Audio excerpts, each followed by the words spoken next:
aku juga di komen, aku harus jawabannya. Aku iya loh, pokoknya loh.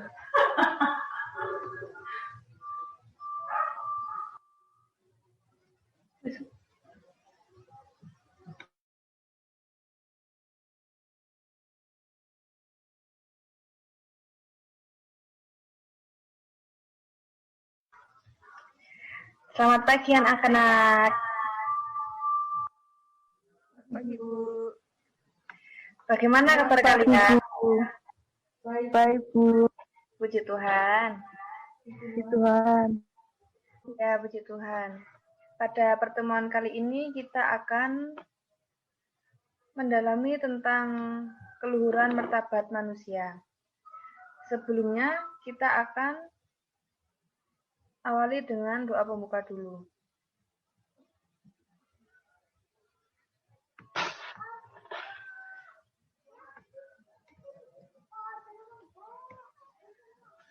Mari kita siapkan hati untuk berdoa. Dalam nama Bapa dan Putra dan Roh Kudus. Amin. Allah Bapa yang Maha Kasih, kami bersyukur karena Engkau telah menciptakan kami secitra denganmu. Semoga dengan keluhuran martabat yang kami miliki, mendorong kami untuk memelihara dan menjaganya. Sehingga dalam hidup sehari-hari, kami dapat menghargai orang lain sebagai pribadi. Demi keluhuran namamu, kini dan sepanjang masa. Amin. Dalam nama Bapa dan Putra dan Roh Kudus. Amin. Sebelum kita mendalami tentang keluhuran martabat manusia, di sini ada sebuah kisah dari Iye Kasimo.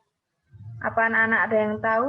Apa yang ada yang kenal tentang orang Kasimo ini? Belum kenal ya? Belum, Bu. Belum.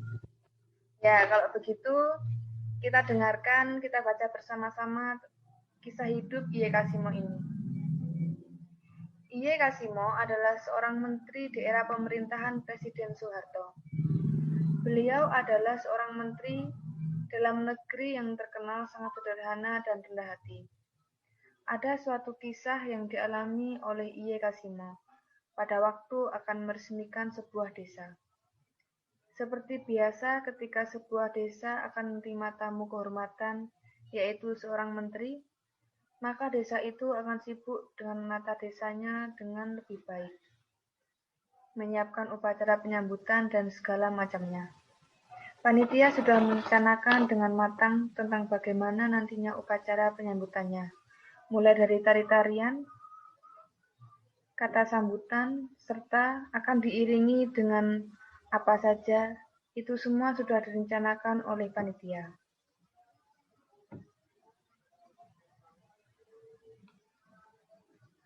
Sampailah pada hari yang telah dinantikan itu. Semua panitia mempersiapkan diri untuk menyambut tamu kehormatan, yaitu Bapak Menteri Dalam Negeri, Iye Kasimo, yaitu menteri yang dimaksud yang disambut dalam desa itu. Mereka memperkirakan bahwa Pak Menteri akan datang dengan menggunakan mobil mewah bersama dengan rombongannya yang juga menggunakan mobil.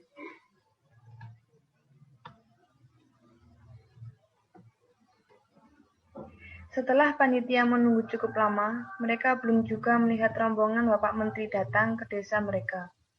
Mereka mulai gelisah apabila rombongan Bapak Menteri terlambat atau terhambat. Mereka begitu serius memperhatikan apakah rombongan mobil Bapak Menteri datang, sehingga mereka tidak menyadari ada sebuah delman yang melintas di tempat itu, dan turunlah seorang bapak dengan pakaian Jawa, dengan belangkonnya dan langsung menuju pada ruang pertemuan. Tidak ada seorang pun yang memperhatikan bapak yang baru turun tersebut. Akhirnya bapak itu duduk di kursi yang dipersiapkan untuk acara pertemuan. Namun diberitahu oleh panitia kalau tempat itu untuk tamu kehormatan. Bapak itu tidak boleh duduk di situ. Akhirnya sang bapak duduk di kursi yang bagian belakang. Karena acara belum segera dimulai, bertanyalah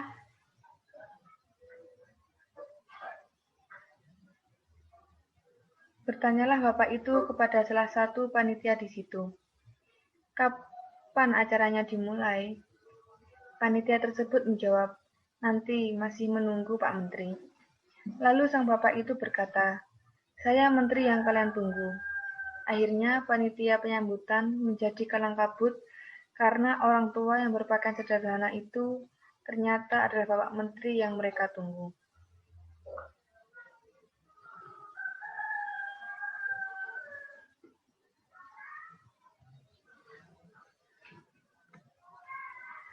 Nah, anak-anak, setelah kita mendengar kisah hidup Ye Kasimo ini, mari kita renungkan bagaimana masyarakat desa itu menyambut Ye Kasimo. Di sini saya akan memberikan pertanyaan, mengapa masyarakat itu tidak bisa memahami bahwa yang datang memakai pakaian Jawa itu adalah seorang menteri. Siapa yang mau menjawab?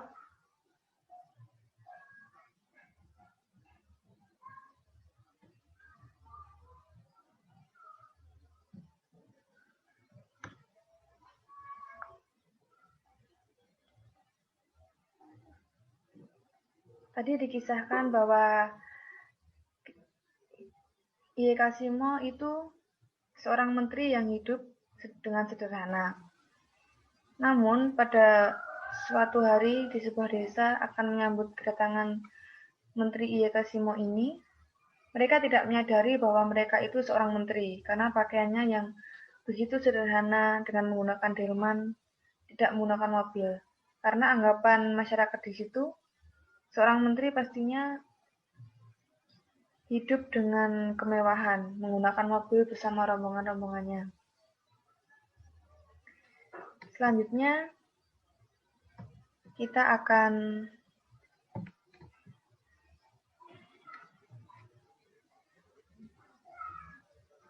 melihat pandangan masyarakat tentang keluhuran martabat manusia. Ye Kasimo kurang dihargai keberadaannya karena berpenampilan sangat sederhana. Seharusnya semua manusia martabatnya dihargai bukan karena penampilan, kekayaan, atau jabatannya, tetapi dihargai karena keberadaannya sebagai seorang pribadi. Untuk lebih mendalami, mari kita buka dari Injil Lukas bab 9 ayat 1-10. Yang membawa kitab suci boleh dibuka ya anak-anak. Mari kita baca terlebih dahulu. Yesus masuk ke kota Yeriko dan berjalan terus melintasi kota itu. Di situ ada seseorang bernama Yakeus, kepala pengungut cukai, dan ia seorang yang kaya. Ia berusaha untuk melihat orang apakah Yesus itu.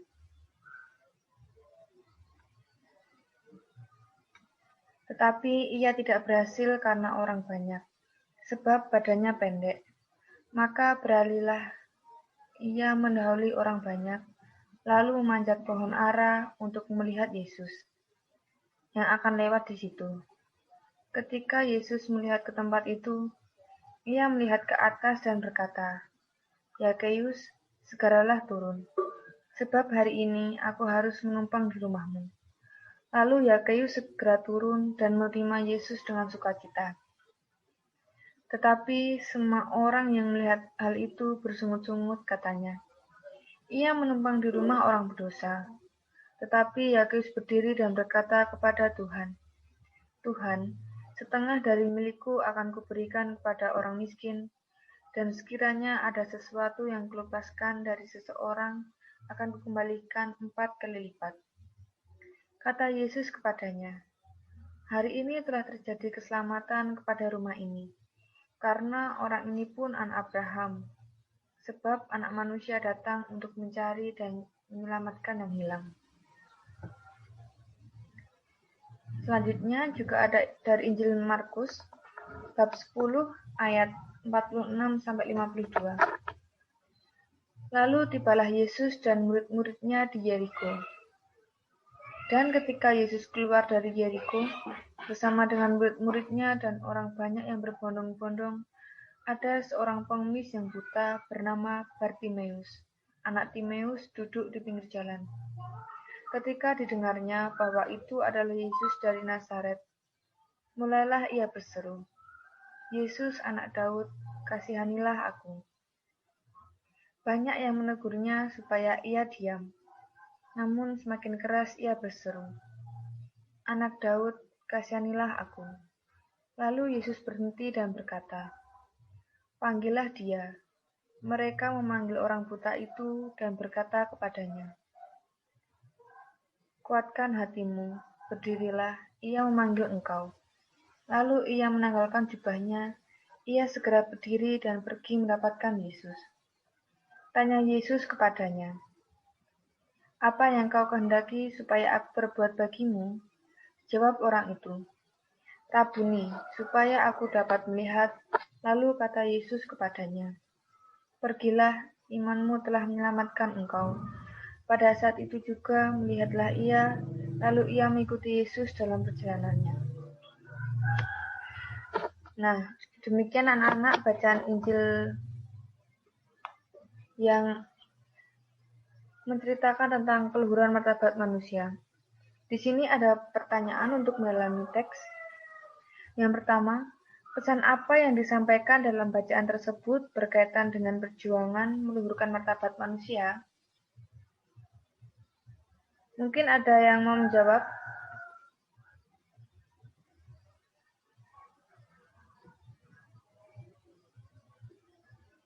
Yang mau menjawab silakan angkat tangan atau langsung membuka suaranya. Angelia mungkin?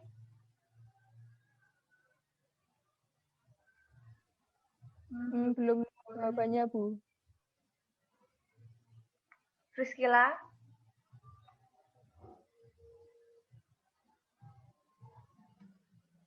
Halo Priscilla?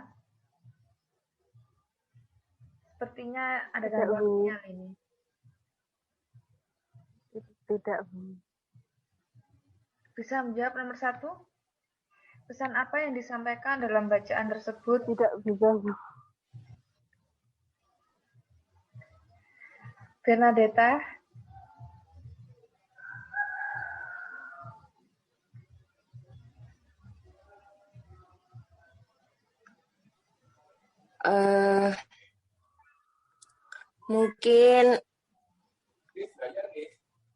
Mungkin saya dapat bisa menjawab sedikit.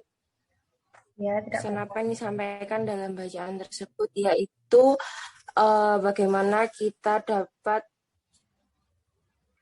menghormati orang lain meskipun dalam diceritakan bahwa Zakheus adalah seorang pemungut cukai, namun bisa dilihat ketika Tuhan Yesus datang menemui Zakheus dan ingin tinggal di tempatnya, Zakheus menjadi bertobat. Dan intinya janganlah memandang sebelah mata seseorang sih, Bu, seperti itu. Terima kasih. Ya, terima kasih Bernadetta. Benar sekali ya, pesan yang dapat kita tangkap itu, kita jangan melihat manusia itu dari penampilan, dari keadaannya, tetapi kita harus bisa menghargai dan menghormati orang lain. Lalu pertanyaan yang kedua, berilah beberapa contoh tindakan dan perbuatan Yesus dalam upaya menjunjung tinggi keluhuran martabat manusia. Siapa yang bisa menjawab? Langsung saja dibuka. Ini. Saya, Bu. Ya. Ya mungkin itu tadi ya, Bu, hampir sama jawabannya sama nomor 1. Tuhan Yesus tidak membeda-bedakan. Tuhan Yesus tidak membeda-bedakan kepada siapa dia akan tinggal dalam cerita pertama. Lalu Tuhan Yesus juga tidak membeda-bedakan kepada siapa ia akan menyembuhkan orang. Seperti itu. Iya. Terima kasih. Iya, terima kasih Bernadetta. Selain itu, contoh yang kita ketahui bahwa tindakan Yesus itu begitu banyak. Ia memberikan contoh yang baik kepada kita supaya kita mampu menjunjung tinggi keluhuran martabat manusia. Contoh lainnya, Yesus mau bergaul dengan orang berdosa, dengan orang miskin. Ia juga menerima persembahan seorang janda yang miskin, lalu mengangkat murid dari seorang nelayan, dan membiarkan anak-anak datang kepadanya. Lalu pertanyaan yang ketiga, carilah contoh perilaku yang sering kamu temukan dalam hidup sehari-hari sebagai bentuk perendahan martabat manusia. Mungkin Angelia bisa menjawab. Carilah contoh perilaku yang sering kamu temukan dalam hidup sehari-hari sebagai bentuk perendahan martabat manusia.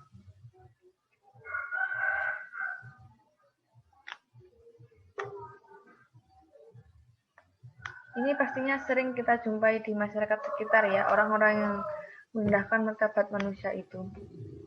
Mungkin Angelia bisa memberi contoh salah satu atau salah dua tentang perendahan martabat manusia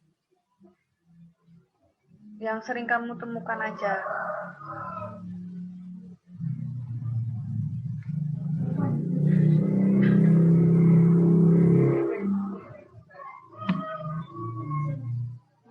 Atau Priscilla bisa membantu? Contoh perilaku perendahan martabat manusia.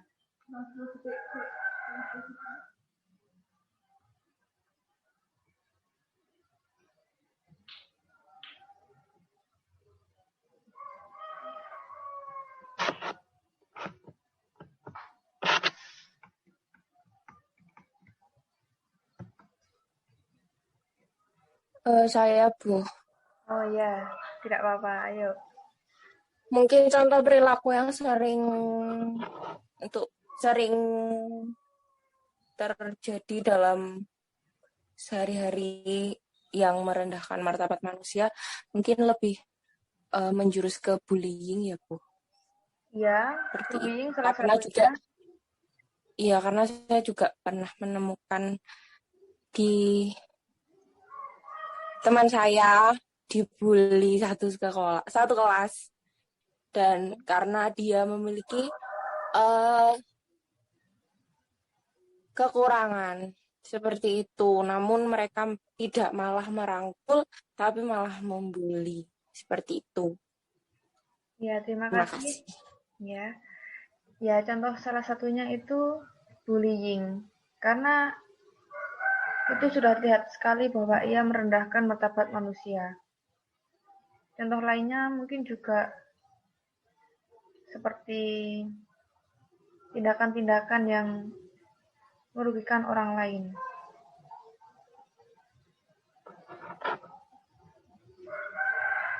Lalu pertanyaan yang terakhir, tuliskan rencana tindakan yang akan kamu lakukan sebagai upaya dalam menjunjung martabat manusia.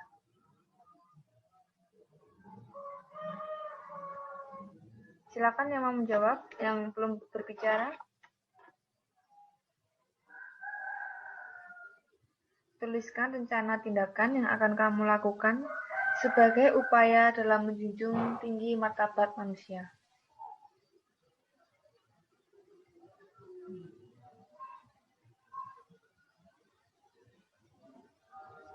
Angelia atau Priscilla yang belum berbicara?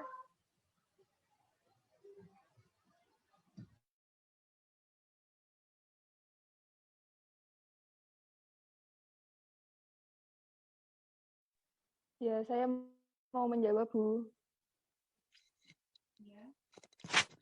Tindakan-tindakannya itu seperti saling menghormati, saling menghargai, saling menjaga, seperti itu, Bu. Ya, terima kasih. Benar sekali ya, karena kita hidup di dunia itu juga membutuhkan orang lain. Kita tidak bisa hidup sendiri. Jadi sudah sepatutnya kita juga menghargai dan menghormati orang lain. Terlebih orang-orang yang mempunyai kekurangan. Kita tidak boleh merendahkan, tetapi juga harus merangkul, menjaga mereka.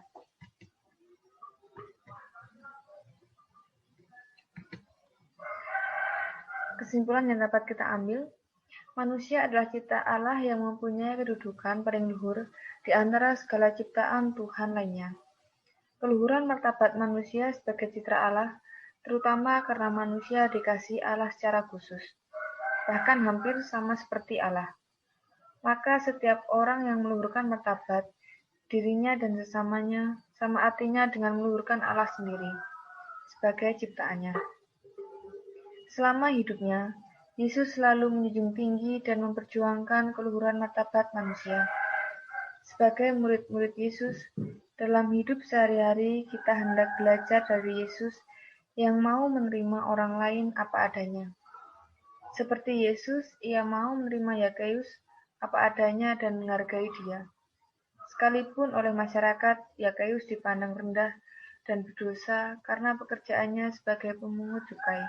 Namun Yesus tetap memperlakukan Yakeus sebagai manusia dan secara manusiawi. Martabat Yakeus tidak direndahkan tetapi dihargai.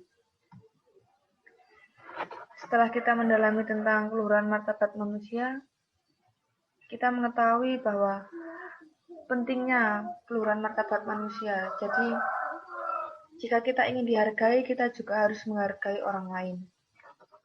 Refleksi untuk kita, mari kita renungkan apa yang kita dalami pada hari ini.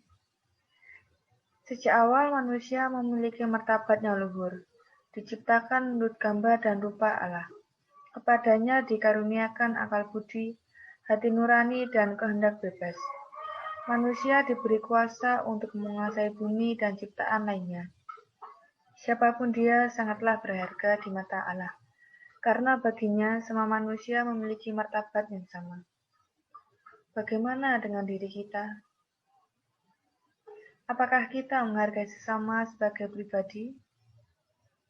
Ataukah kita menghargai orang lain karena kekayaannya? Atau karena dia cantik atau tampan? Atau karena kepandaiannya? Pernahkah kita memandang rendah orang lain karena miskin? Karena kurang menarik penampilannya? Ini refleksi bagi kita, agar kita melihat kembali perilaku kita sejauh ini. Apa kita pernah menyakiti perasaan orang lain, pernah merendahkan martabat orang lain? Jadi pelajaran untuk kita setelah kita mendalami tentang keluhuran martabat manusia ini dan refleksikan, melihat kembali tingkah laku kita, hendaknya kita membuat suatu rencana untuk memperbaiki hidup kita ke depannya. Terlebih bisa menghargai orang lain, mengangkat martabat manusia, diri kita, sesama kita, dan tentunya akan mencerminkan